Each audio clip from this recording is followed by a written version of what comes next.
Girlies, welcome to Drop the Details, the official podcast for all my ambitious girlies stepping into their pretty and powerful era. I'm Eb, just a girlie who answers the calls to deliver the blueprint, and I'm going to show you how to write the vision, make it plain, and then turn it into your reality. We're going to be breaking down the mindset, the materials, and the methods that turn a glow up into a lifestyle. If it's your first time here, welcome to the new girlies, and if you're back, girl, you already know the vibes.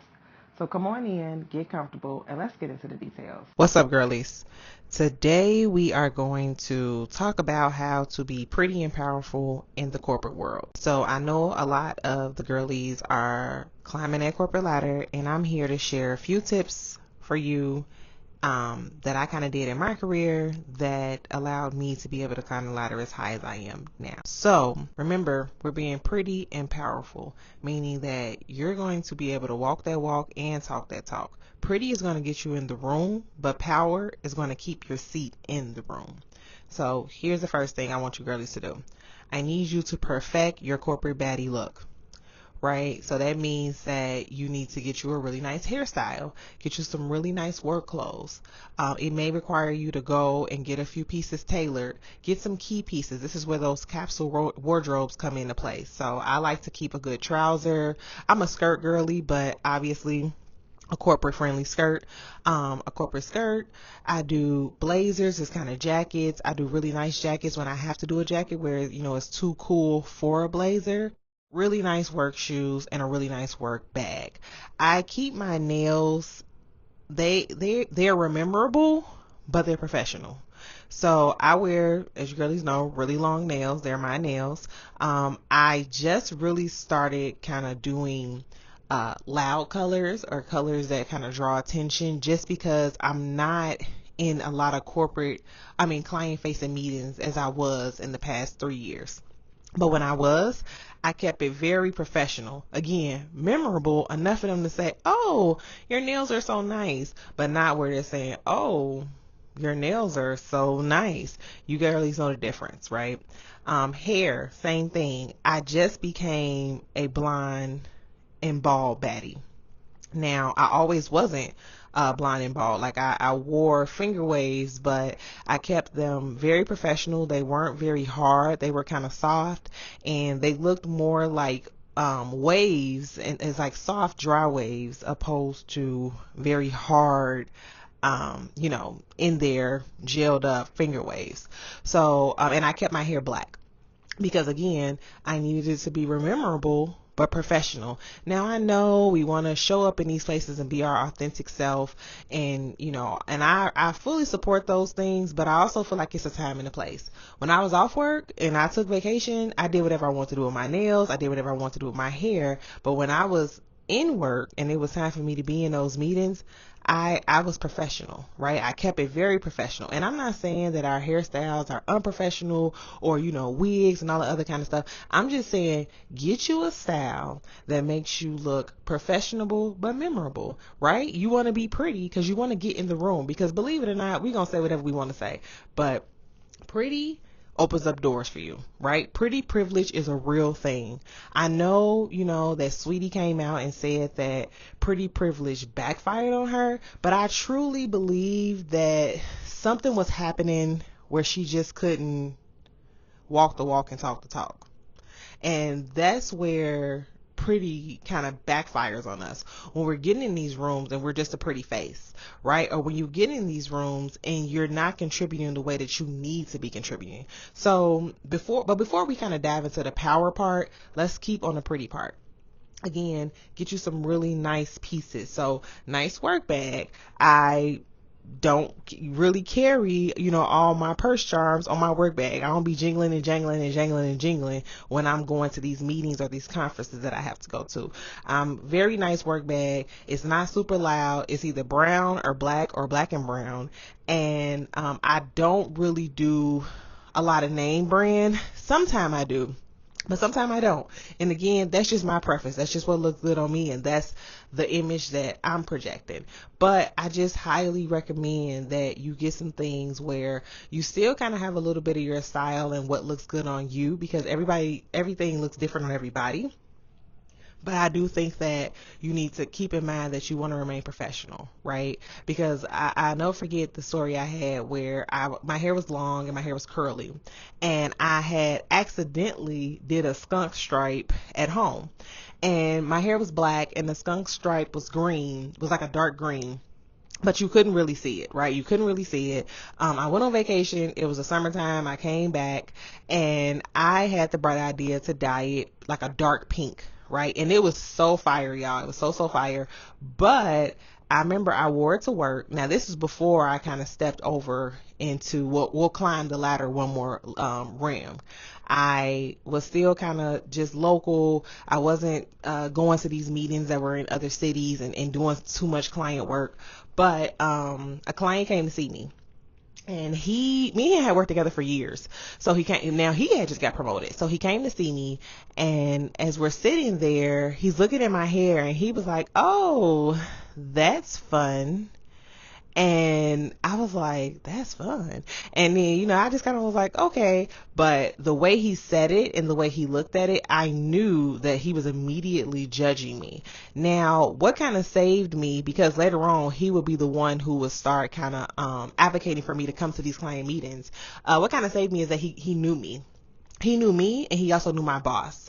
My boss was another fabulous black lady who had climbed the corporate ladder, and she was teaching me stuff, right? She was teaching me different things, but she was trying not to kind of step on my toes, kind of let me find my own way.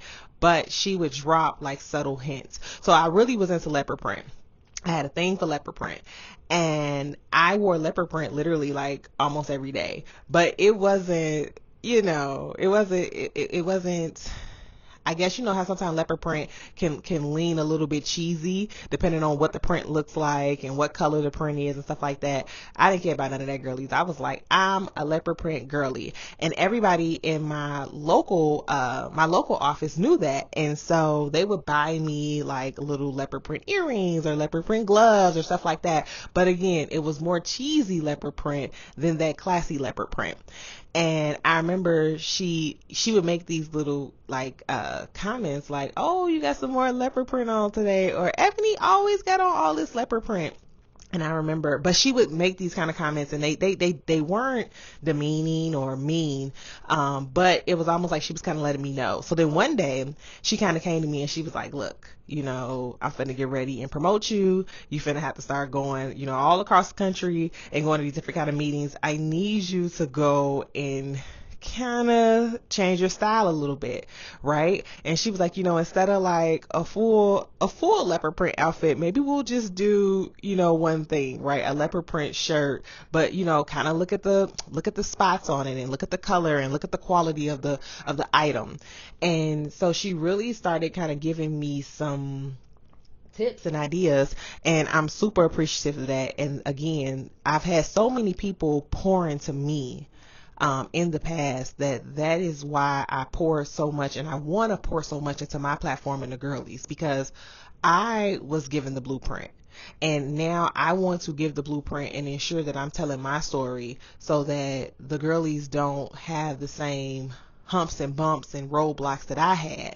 And if you do run into those, you're able to navigate them softly but strategically, right? Again, it's never a beat up session over here. There is no mean girl energy allowed in the House of Details and on any of my platforms. In the comments, nowhere. We do not beat each other up, and we don't beat ourselves up. I use this acronym, which is it says "Keep it soft, sis."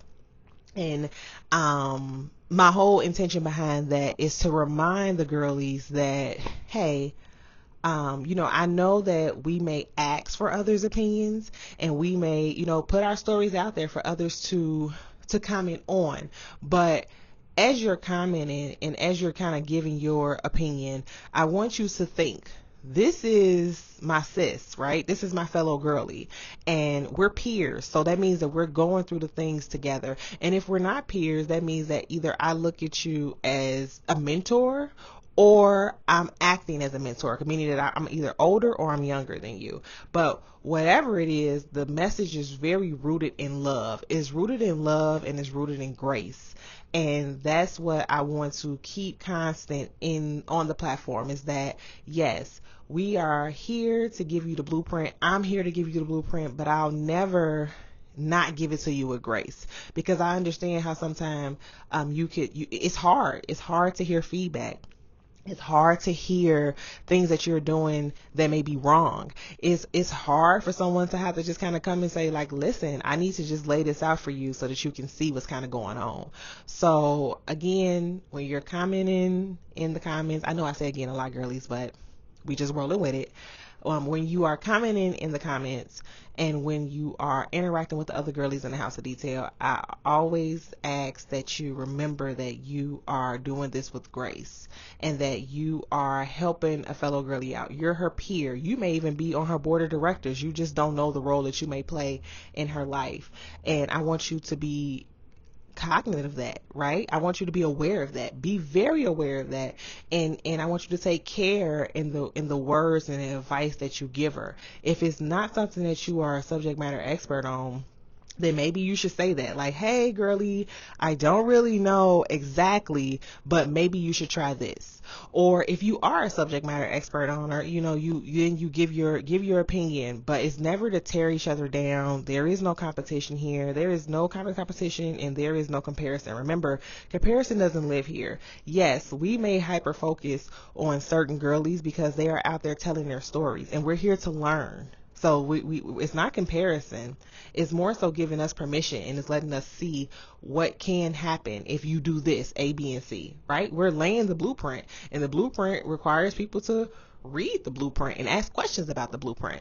So always, always, always interact with grace with the fellow girlies. That's what I ask of you if you come and you join our community, that you just remember that. But back to the story. So my boss, she kind of delivered me a lot of feedback, but she delivered it with grace. And I went and I really started again going out and look, right? Remember, go out and look.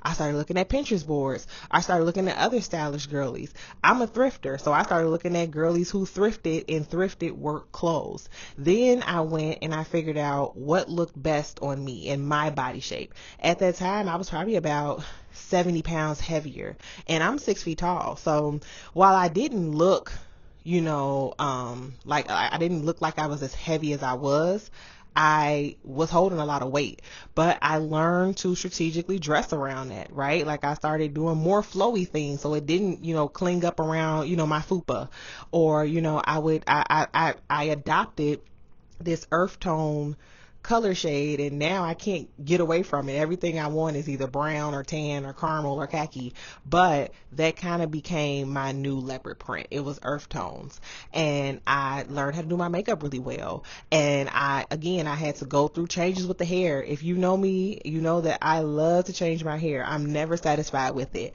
but I knew that I had to have I wanted a memorable style, and a style that still had a little bit of my flair in it, but it needed to be professional. And so I found a hairstylist, and I told her, like, hey, I'm a corporate girly. I love these waves, but they can't be hard. Right? They can't be hard. I can't do really bright colors. And so we perfected the finger wave style for me that still said, this is professional, but it's also, she could wear this on the weekend and still feel herself. So I think that, that may be the first thing, is like really getting your look together. The second thing I would say, and this is where we kind of step into the power part, is you need to take a look and assess where you're lacking at.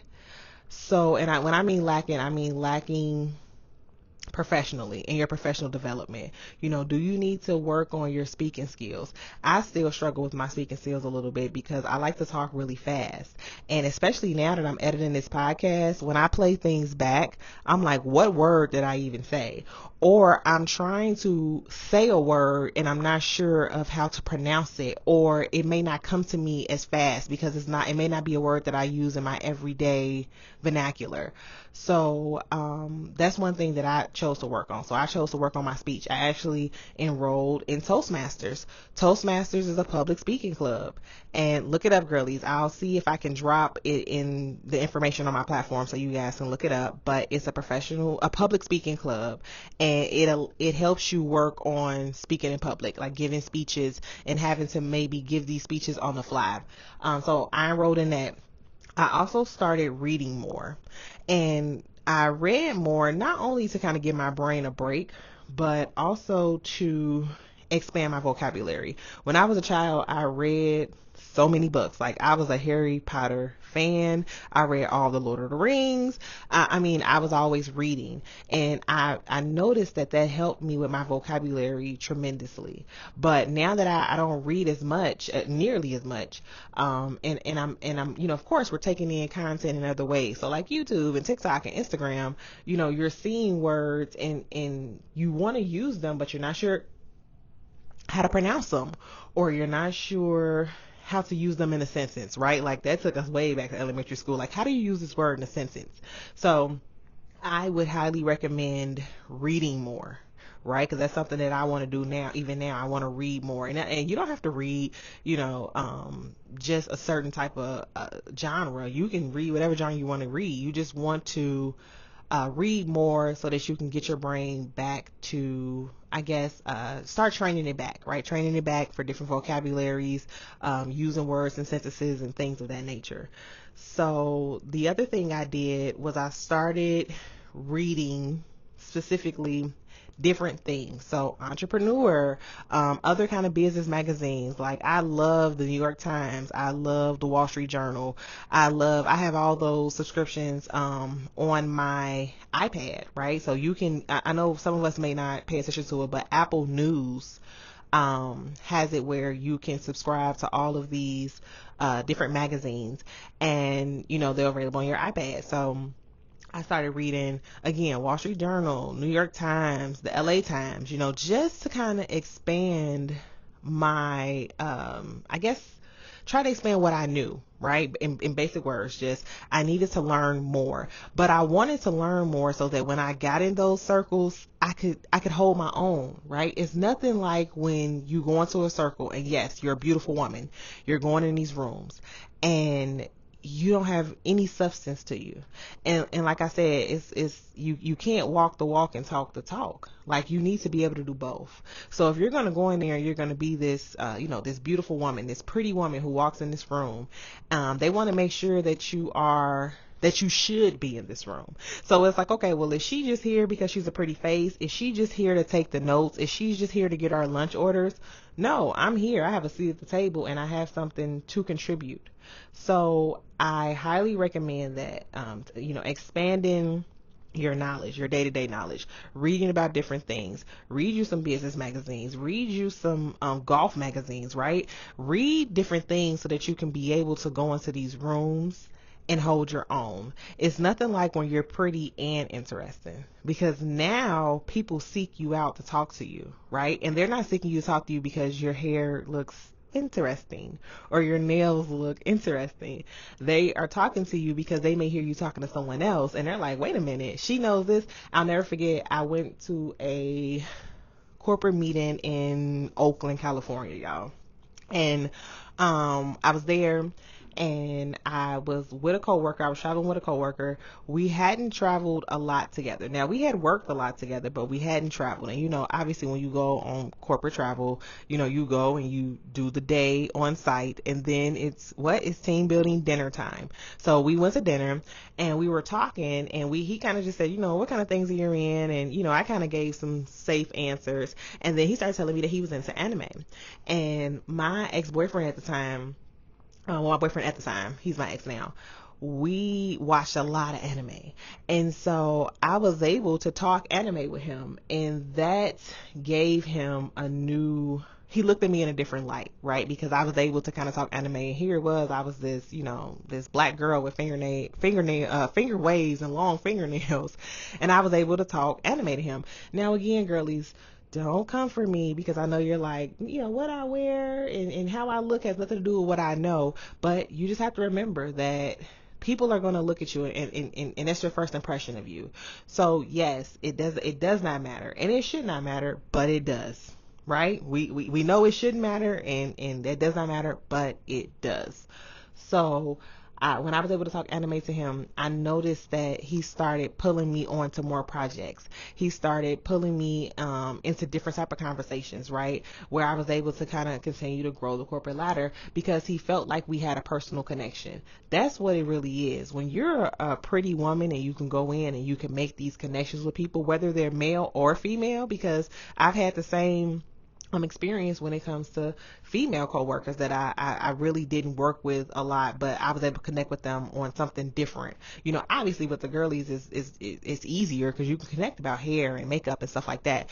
But when you're able to kind of create those personal connections, then it makes you memorable. Right now, you that people want to invite you onto the project, but the next thing I think that goes along with that is that not only knowing outside things and knowing different outside things and expanding your knowledge there, you got to make sure, girlies, that you're doing your work at the highest level. It's nothing like when someone goes to look you up and you are not performing the way you should be performing, because now they're trying to understand, why is she in this room, what value does she bring. So make sure before you start putting yourself out here to be able to go to these different conferences and you want to be involved on these different projects and these different meetings, that you're doing your job extremely well. And I know that sometimes we luck up into positions, right? My position before the one that I'm in now, I was created for me. I knew nothing about the operating system we was working in. I knew nothing about any of the outer workings of inventory and supply chain management. I knew nothing about it. I went into this position and my boss was literally like, you need to learn what you need to learn. So yes, I would come in early. I would stay in late to work with the person who was already doing this position. I was taking all kinds of notes. I was going down and working directly with the employees who work with the system every day. I was asking people who I knew who kind of worked on the back end of this software to help me and to ask questions. And I always was asking questions to kind of make sure that I understood what it was, because again, it's nothing like when you can't walk that walk and talk that talk.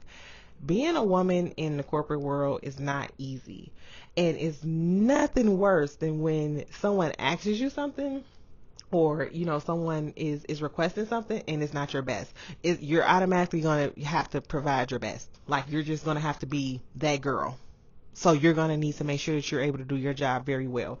Do whatever you need to do to be able to shine and be a leader in your space. So if that's, you got to go to Google University, go to Coursera, right? Go to Coursera. They have all types of courses that you can take on Excel or PowerPoint or Word, whatever skills you need to brush up on. But I think what happens is that sometimes when we have to make those honest assessments about ourselves, that we get nervous. We get nervous because we say, well, this is shining a light on the things that I'm not that great at, right? And that's okay. We can't run from everything. We can't throw everything in the back of the closet, girlies, and get back to it later. Sometimes you have to sit with these feelings and you have to face these issues or these things that you're not that great at. You need to face them head on. You need to just kind of rip the band-aid off and handle it, because once you kind of handle it, it's over with. I know it's scary at first. You'd be like, ooh, I'm not that great at Excel, I don't really know what I'm doing. Okay, let me rip the band-aid off. Okay, great, I'm not great at Excel, but now it's so many different things you can kind of do to be great at Excel, or at least fake it till you make it. But I feel like, go ahead, take those courses, invest in yourself. That's what we mean when people say invest in yourself. A lot of times people think like, well, I'm not going to go and get another degree, or I don't want to pay for another degree. That's why there's so many courses out here. And again, it doesn't have to be Coursera. Remember, I talked about how sometimes you can, well, not sometimes, but you can go to your For You page and search different things that you're looking for. So it's just for Excel specifically. It is a girl named Miss Excel. And I think during the pandemic, she created like this Excel fun way to kind of learn Excel, and she would give all these tips and things out. And I know that I'm on her email list, so she has different classes that she does. She has a ton of videos. I think she may have a YouTube, but that's someone who you can take her class. It probably, well, I don't know the price, but it may either be, more or less than Coursera, depending on how you look at it. And you can go and take her class and you can learn about Excel, right? And I think she does teach Excel in a way that relates to the corporate world. So, we have to take a lot of data and make different type of tables. You want to make diagrams in your sheets. You want to make a set of data do a certain thing. A lot of the time, Excel is used to kind of present data and chart it and kind of organize it. But it's so many different things, that you can go out in so many different platforms and resources that you can do to kind of invest in yourself so that you can do your job at a very high level. So I highly recommend that, because again, it's nothing like when someone starts to kind of question, well, why is this person in the room with us, or why is this person here with us? You want to be able to be well versed in what it is that you do, so that you can let them know, like, hey, I'm supposed to be here, and you might want to make sure that I'm here for the next few meetings. You have to show your value. You have to let them know, like, yeah, I'm pretty and I'm beautiful and I talk really nice and I'm a fun time. Corporately, girlies, I'm a fun time, where I can talk, I interact, I go to dinner, yes, I'll have a drink, to kind of, give you the idea that everything is comfortable and we're kicking it. But I also came to work, and I can work. I know what needs to be done. I have a voice. The next thing I would kind of tell us is that when you're getting ready to speak, don't speak just to speak. My grandma used to tell me all the time, like, think twice, speak once. Sometimes I know that the girlies, and it has to do with them being nervous, is that they will start to just talk, right? We just be yapping, and sometimes it's just not the time to yap. Sometimes you need to just take the information in, write down some notes, and you can always circle back if it's something you don't understand.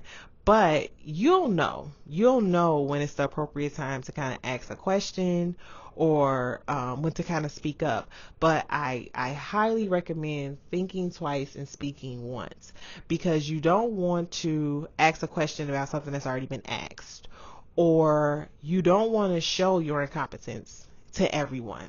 Right? So if it's something where you don't understand something because you may not understand another platform, or it's related to something else, I would hold off on those questions, because you can always circle back, or maybe you can do your own research to kind of make the 2 points or whatever it was connect.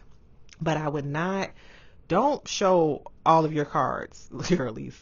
Like, sometimes, again, if you're not that proficient in Excel or PowerPoint or whatever may be going on, Power BI, whatever, sometimes you just got to kind of fake it till you make it. Be like, oh, okay, that's interesting. Write it down in your notebook, and then you can go home and kind of do a little bit more research, or, you kind of connect with someone that you trust, and they can kind of explain it for you on the back end. Or another good thing is that you can say, hey, when the meeting or whatever is over, and if you're able to contact the client again, or maybe this is a personal type of course or something that you're in, where it's people that you work with every day, you can circle back and say, hey, I would love to circle back on this. Do you have a couple of minutes I can throw in your calendar so I can kind of ask you a few questions? And then you get strategic about how you're going to ask your questions. You don't want to flat out just go in there and say, I don't know what you're talking about, unless you've already made that connection with that person and you trust that you can be that vulnerable with them.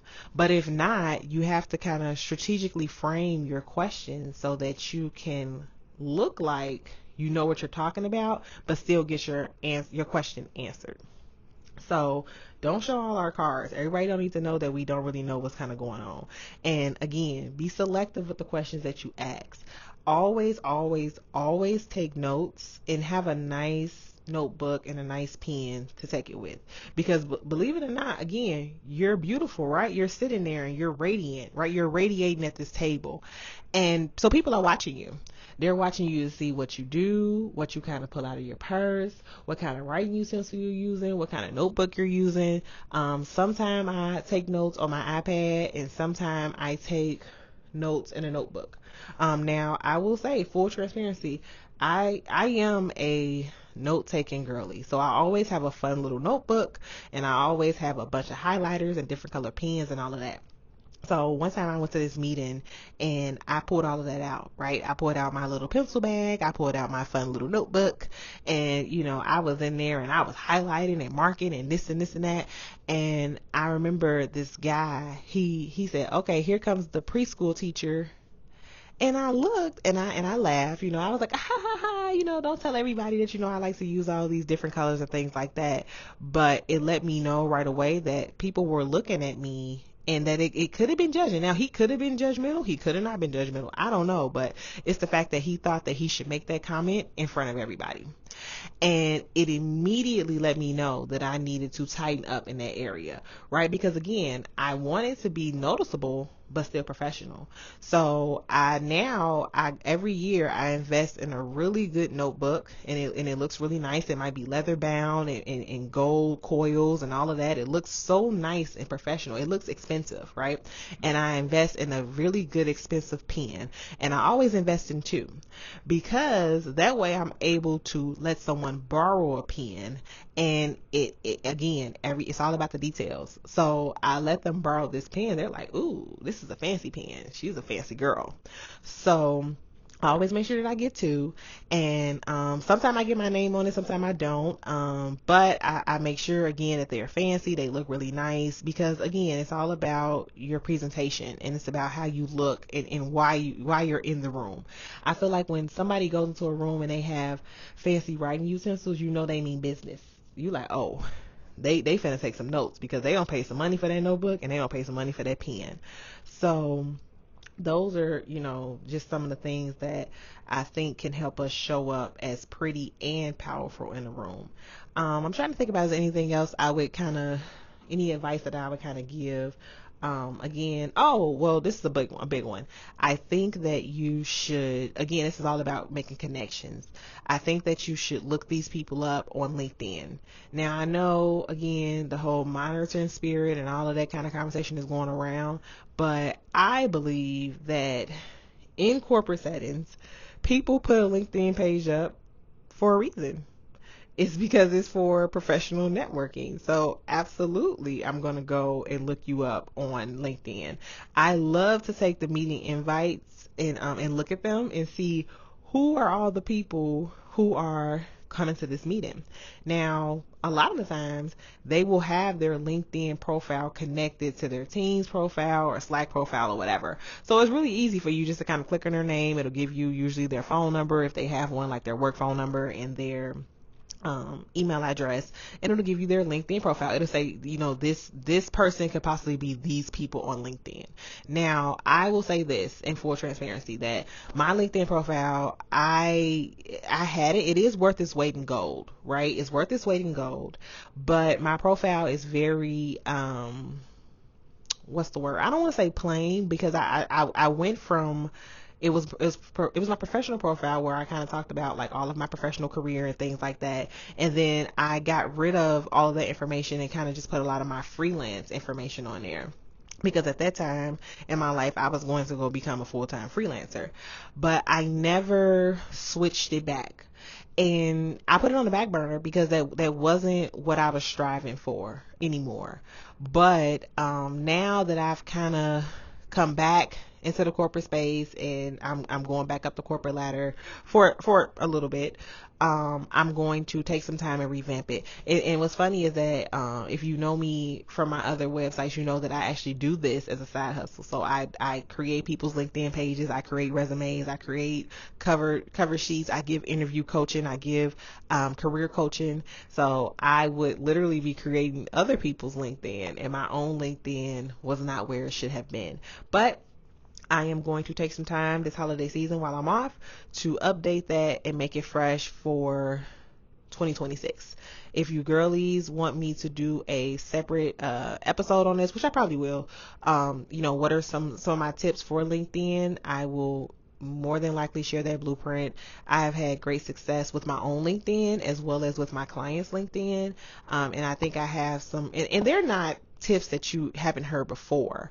But I think that it just may be something that, we just need to kind of say again, right? Deliver the blueprint again. And it's okay. Again, if you may have heard these tips before, you just may have not have gotten the energy to get around to do it. But take some time this holiday season as we're preparing for 2026 to elevate your life to step into this era on all platforms.